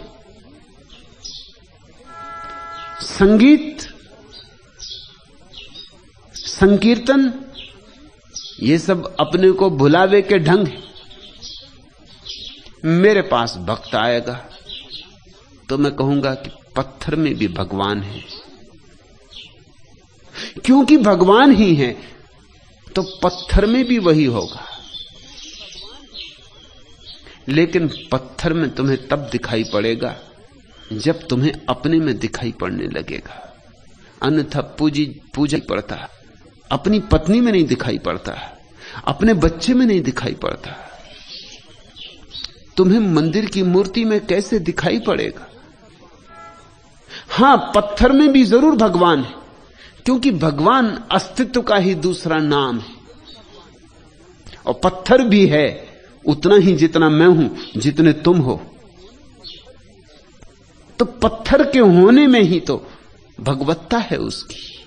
मगर पत्थर में देखने के लिए जरा गहरी आंख चाहिए पड़ेगी। अभी तो तुम्हारे पास इतनी थोथी आंखें हैं कि जीवंत मनुष्यों में भी नहीं दिखाई पड़ता, पशु पक्षियों में नहीं दिखाई पड़ता, फिर सभी पत्थरों में भी नहीं दिखाई पड़ता। छेनी से किसी ने पत्थर पर थोड़े से हाथ मार दिए, हथौड़ी चला दी, उसमें दिखाई पड़ता है। या किसी ने किसी पत्थर पर आके सिंदूर पोत दिया, उसमें दिखाई पड़ने लगता है। सिर्फ सिंदूर पोतने से तुम्हें पता है, जब पहली दफा अंग्रेजों ने भारत में रास्ते बनाए और मील के पत्थर लगाए तो बड़ी मुश्किल खड़ी हो गई। क्योंकि मील के पत्थर लगाए, लाल रंग से रंगा, गांवों से रास्ते गुजरे, और जिस पत्थर पे भी लाल रंग पुता उसी पे फूल चढ़ा के लोग हनुमान जी समझते। अंग्रेज बड़ी मुश्किल में पड़ गए कि करना क्या। लोग नारियल फोड़े और अंग्रेज पे तो लिखें मील का पत्थर, तो मील कितने मील, आने वाला नगर कितनी दूर। लेकिन गांव के लोग हर महीने 2 महीने में उस पर सिंदूर पोत दें, क्योंकि हनुमान जी को सिंदूर चढ़ाना ही पड़ता है। परत पे परत, जरा सिंदूर पोत दिया तो पत्थर एकदम हनुमान जी हो जाते। और ऐसे तुम्हें हनुमान जी मिल जाएं कहीं रास्ते में तो तुम ऐसे भागोगे।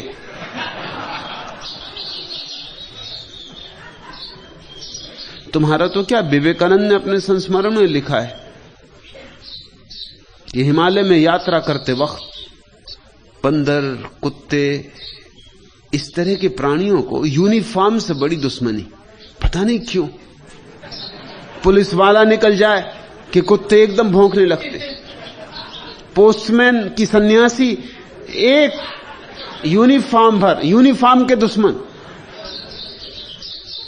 देखा होगा विवेकानंद को, गैरिक वस्त्रों में चले जाते, बंदर एकदम नाराज हो गए,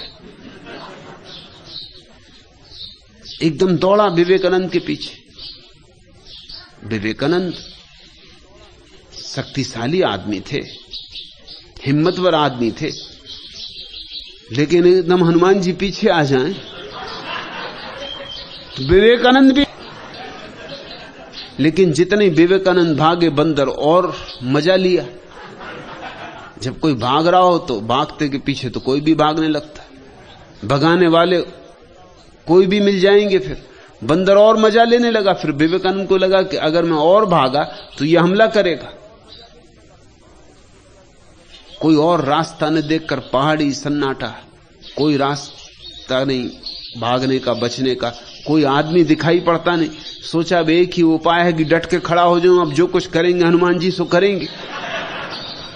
लौट के खड़े हो गए, लौट के खुद खड़े हुए तो बंदर भी लौट के खड़ा हो गए। बंदर ही तो ठहरा आखिर। जी कोई नाराज हो गए, क्या बात। ऐसे जाके पत्थर के सामने प्रार्थना करते थे कि हनुमान जी कभी प्रकट हो। पत्थर की पूजा करोगे और अभी तुम्हें मनुष्य में भी परमात्मा दिखाई पड़ा नहीं। मनुष्य की तो छोड़ दो, अपने भीतर नहीं दिखाई पड़ा। निकटतम जो है तुम्हारे प्राणों में बैठा, प्राणों की भांति, वहां नहीं दिखाई पड़ा। तो मैं भक्त से कहूंगा कि जरूर पत्थर में भी भगवान है, क्योंकि भगवान ही है। पर पहले अपने में खोजो, और अगर अपने में खोज पाओ तो मंदिर की मूर्ति में भी है, फिर चारों तरफ तुम्हें वही दिखाई पड़ेगा।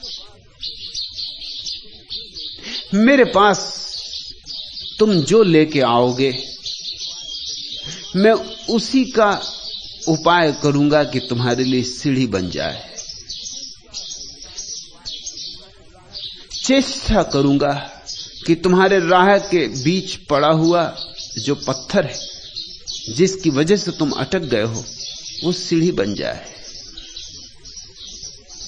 कृष्णमूर्ति की एक धुन है, उस धुन से इंच भर यहां वहां वो तुम्हें स्वीकार नहीं करते। उन्होंने कपड़े पहले से तैयार करके रखे। यूनान में एक पुरानी कथा है कि एक सम्राट था, वो झक्की था। उसकी झक यही थी कि उसके पास एक सोने का पलंग था, बड़ा बहुमूल्य पलंग था। उसके घर में कोई भी मेहमान होता तो उसी पलंग पर सुलाता। मगर एक उसकी झंझट थी, उसके घर कोई मेहमान नहीं होता था। जब लोगों को पता चलने लगा, धीरे धीरे कुछ मेहमान गए और फिर लौटे ही नहीं, तो मेहमानों ने आना बंद कर दिया। मगर कभी कभी कोई भूल चूक से फंस जाता था तो वो उस बिस्तर पर लिटा था। अगर उसके पैर बिस्तर से लंबे होते तो पैर काटता, अगर पैर उसके छोटे होते, बिस्तर से वो छोटा होता, तो दो पहलवान दोनों तरफ। और ठीक बिस्तर के माप का आदमी कहां मिले? कभी 1,00,000 2,00,000 में संयोग से कोई मिल जाए ठीक माप का तो बात अलग, नहीं तो ठीक माप का आदमी कहां मिले? कोई इंच छोटा, कोई इंच बड़ा, कोई ऐसा कुछ वैसा। इस जगत में कोई व्यक्ति किसी एक तर्क सरणी के अनुसार न तो पैदा हुआ है, न उसकी नियति है कि किसी तर्क सरणी के अनुसार जिए। कृष्णमूर्ति के पास एक बंधा हुआ जीवन ढांचा है। वो कहते हैं बस इसके अतिरिक्त और कुछ भी नहीं। मेरे पास, मैं पलंग की फिक्र नहीं करता। अगर जरूरत पड़े तो पलंग को छोटा बड़ा किया जा सकता है, तुम्हें छोटा बड़ा नहीं किया जा सकता। तुम अगर भक्त हो तो मैं तुम्हारी भक्ति में और 4 चांद जोड़ूंगा, और तुम अगर ध्यानी हो तो तुम्हारे ध्यान में और 4 चांद जोड़ूंगा। तुम जो हो उसमें कुछ जोड़ूंगा। तुम्हारे भीतर अगर कुछ कूड़ा करकट है तो जरूर कहूंगा कि इसे फेंको, हटाओ, मगर तुम्हारी पर कोई आघात मेरी तरफ से नहीं होगा। इसलिए स्वभावतः मेरी बातें असंगत होंगी। और तथाकथित बुद्धिमानों की सबसे बड़ी अड़चन यह कि संगत बात चाहिए उन्हें। लेकिन मैं क्या कर सकता हूं, लोग ही इतने भिन्न हैं। भिन्नता इस जगत का स्वभाव है। मैं क्या कर सकता हूं, ये मेरे हाथ की बात नहीं। पलंग काटा जा सकता है, तुम नहीं काटे जा सकते। और पलंग का काटना कभी कभी खूब काम कर जाता है। मुल्ला नसरुद्दीन बहुत परेशान था। उसको एक ही चिंता, रात में 10-5 दफा उठ के वो अपने बिस्तर के नीचे जगह जगह छाए हुए कि आदमी को सचेत रहना चाहिए। उसकी पत्नी भी परेशान कि तुम न सोते न सोने देते। रात में 10 दफा उठ उठ के दिया जला के देखोगे कोई बिस्तर के नीचे तो है नहीं। पत्नी उसे मनोचिकित्सकों के पास ले गई, उन्होंने बहुत समझाया, मनोविश्लेषण किया उसकी अचेतन बातें उसको समझाई, उसके सपनों का विश्लेषण किया, यह किया वह किया, कोई काम ना आया। उसकी बीमारी जारी रही। फिर एक दिन मेरे पास आया, बड़ा प्रसन्न था और कहने लगा मेरी सास आई और उसने मामला मिनट में रफा दफा किए कि उठा के आ रहा और मेरे बिस्तर की चारों टांगें काट दी। अब मेरा बिस्तर जमीन पर रखा, अब उसके नीचे कोई छिप नहीं सकता। बड़े बड़े मनोवैज्ञानिक हार गए। अब मैं उठना भी चाहूं तो बेकार। पुरानी आदत से नींद भी खुल जाती तो मैं सोचता हूं क्या साथ, नीचे कोई छिप ही नहीं सकता। उसने पैर ही उड़ा दिए, बिस्तर ही जमीन पे लगा दिए। बिस्तर के पैर काटने हो काट लो, बिस्तर को छोटा करना हो छोटा कर लो, बड़ा करना हो बड़ा कर लो। आदमी को साबित छोड़ो, आदमी के प्रति सम्मान रखो और आदमी की तुम मिलाओगे और उन सब के बीच तुम सोचना चाहोगे कि कोई एक विचार की व्यवस्था खड़ी हो जाए तो नहीं हो सकेगी।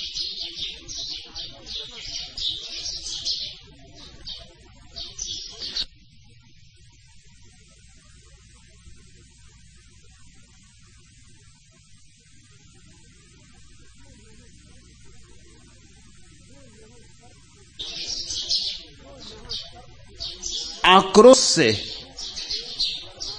अपनी खूब तेज तर्रार रचनाएं, अपनी कविताएं, अपनी शायरी बड़ी देर तक सुनाता रहा। जनता चिल्लाती भी रही कि बंद करो, मगर जनता जितनी चिल्लाए बंद करो उतनी ही जोर आवाज से वो अपनी कविता सुनाए, वो उतने और आक्रोश में आता गया। लोग ताली बजाएं इसलिए कि भाई बंद करो, मगर वो समझे कि प्रशंसा की जा रही। आखिर एक आदमी खड़ा हुआ और उसने कहा कि बड़े मियां, आप काव्य पाठ बंद करते। साहब, कविता पढ़ना बंद किए तो मुझे 1 घंटा हो चुका है।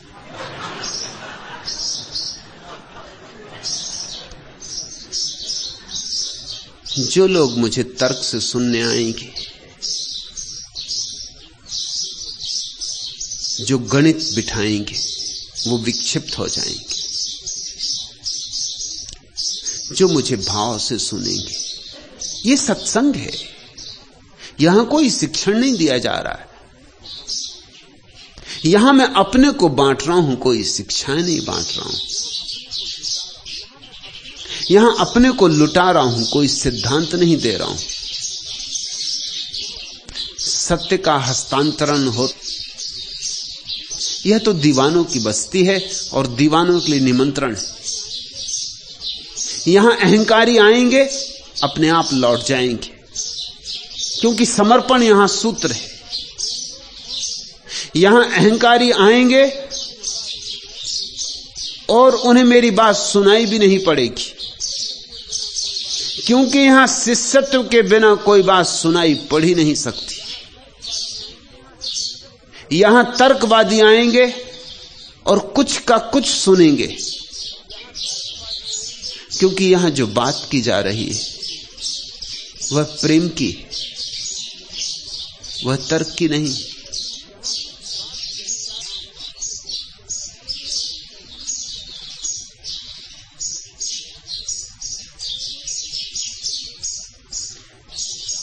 फिर लोग अपना अपना हिसाब लेके आते हैं। श्री कांति भट्ट आए होंगे अपना हिसाब लेके, अपने हिसाब से सुना होगा, अपने हिसाब से समझा होगा।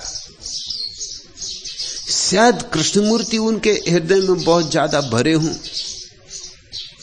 तो अड़चन हो गई होगी, तो तौलते रहे होंगे और जिसने तौला वह चूका। फिर मैं कुछ कहूंगा, वे कुछ समझेंगे। काव्य पाठ के पहले कृपया यह बताएं कि गधे के सिर पर कितने बाल होते हैं।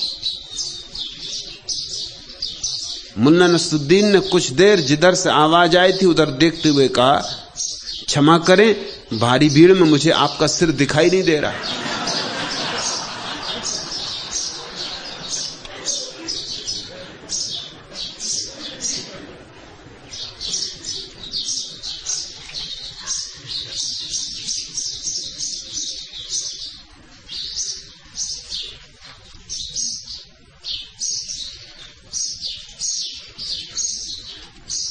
आखिरी प्रश्न,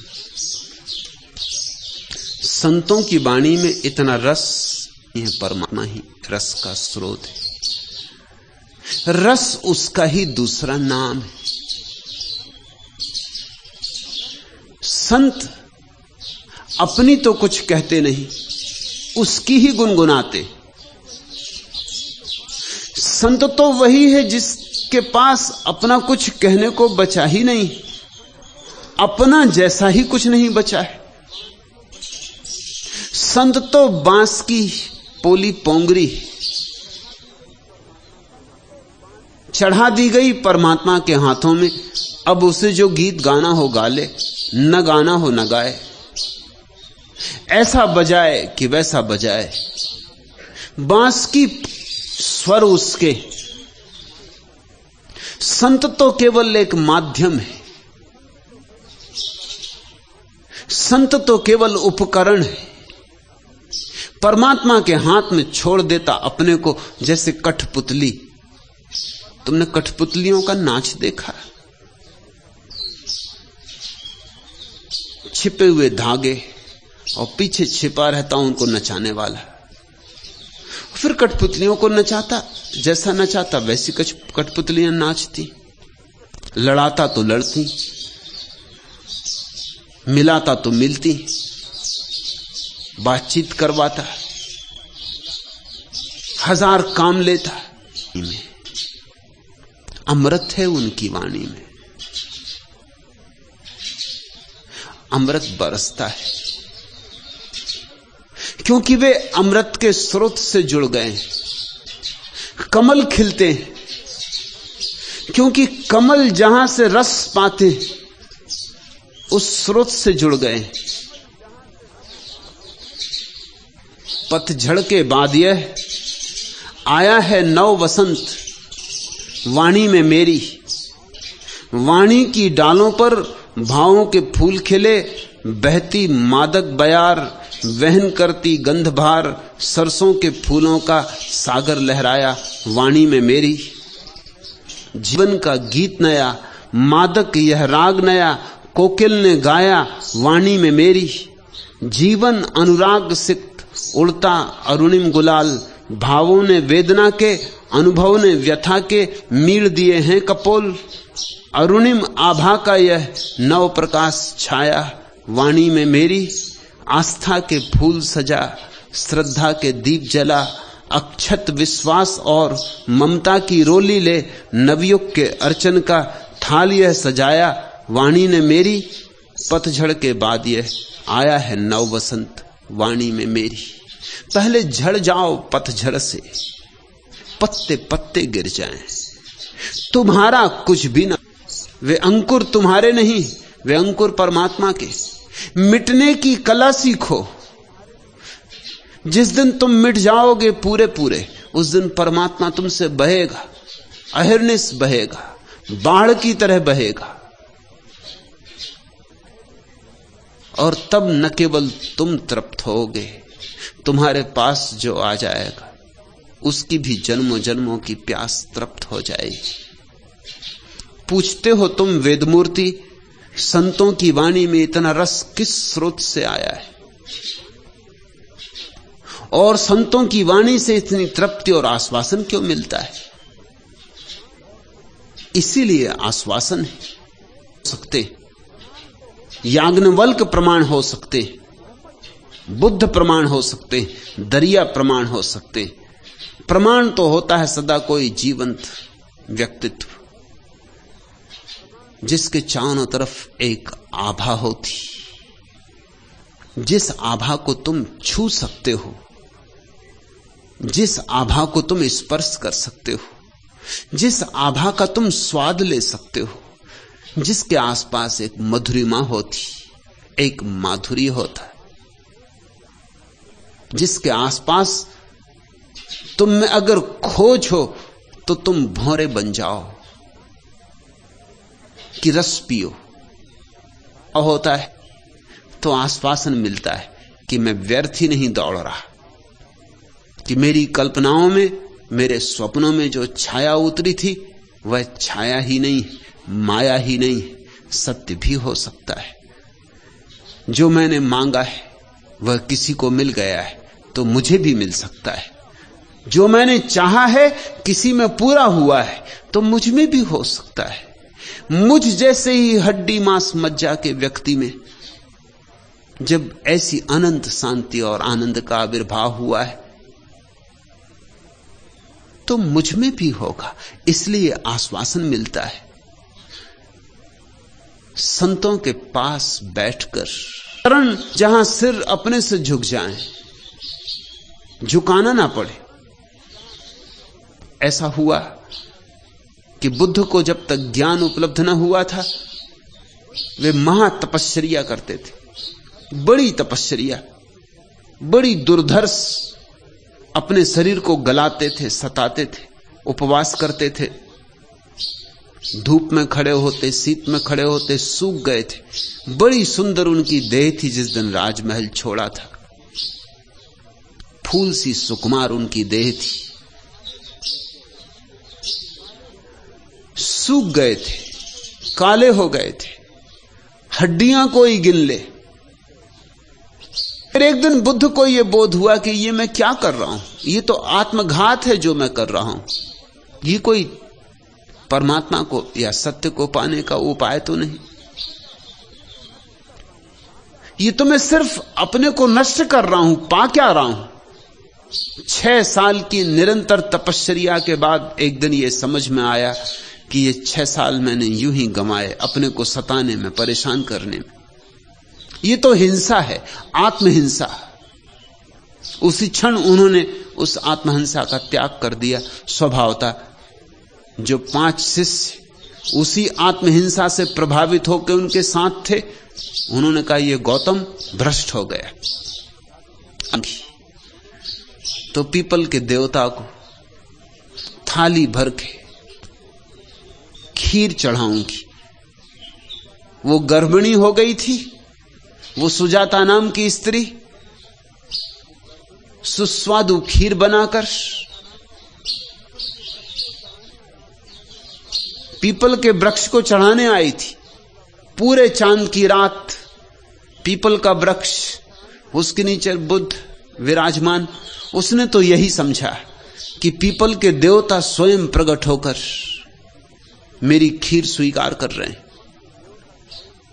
और कोई दिन होता तो बुद्ध ने इंकार कर दिया होता, क्योंकि एक तो रात थी, रात्रि भोजन।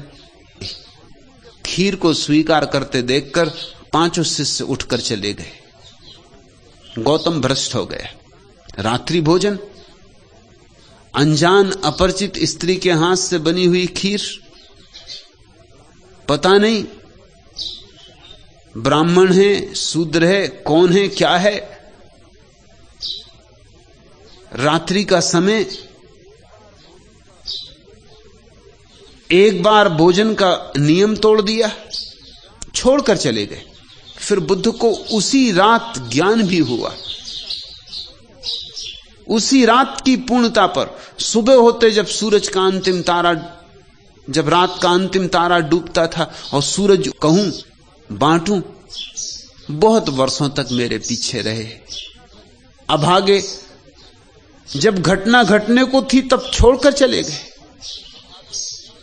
तो बुद्ध उनकी तलाश में निकले, उनको बामुश्किल पकड़ पाए। वो काफी दूर निकल गए थे। वो नए गुरु की तलाश में आगे बढ़ते चले गए। जिस गांव बुद्ध पहुंचते पता चलता है कि कल ही उन्होंने गांव छोड़ दिया। बस ऐसे बुद्ध उनको खोजते खोजते सारनाथ में पकड़े। इसलिए सारनाथ में बुद्ध का पहला प्रवचन हुआ, पहला धर्म चक्र प्रवर्तन हुआ। जब उन्होंने बुद्ध को आते देखा तो वो 5 एक वृक्ष की छाया में विश्राम। नहीं है, तुम भ्रष्ट हो चुके हो, हम तुम्हारा परित्याग कर चुके। लेकिन जैसे जैसे बुद्ध पास आए एक बड़ी अपूर्व घटना घटी। वो पांचों जो पीठ करके बैठे थे, कब, किस अपूर्व क्षण में, किस अनजाने कारण से मुड़ गए और बुद्ध की तरफ देखने लगे, पांचों। और जब बुद्ध पास आए तो उठ के खड़े हो गए, और जब बुद्ध और पास आए तो झुक कर उनके चरणों में प्रणाम किया और कहा, विराजी। बुद्ध हंसे और बुद्ध ने कहा, लेकिन तुमने तय किया था कि पीठ मेरी तरफ रखोगे। वह विश्वास था। विश्वास टूट भी सकता है क्योंकि ऊपरी होता है। आज श्रद्धा का अपने आप आविर्भाव हुआ, हमने कुछ किया नहीं, अपने आप हम मुड़ गए तुम्हारी तरफ, जैसे कोई चुंबक की तरफ खिंच जाए।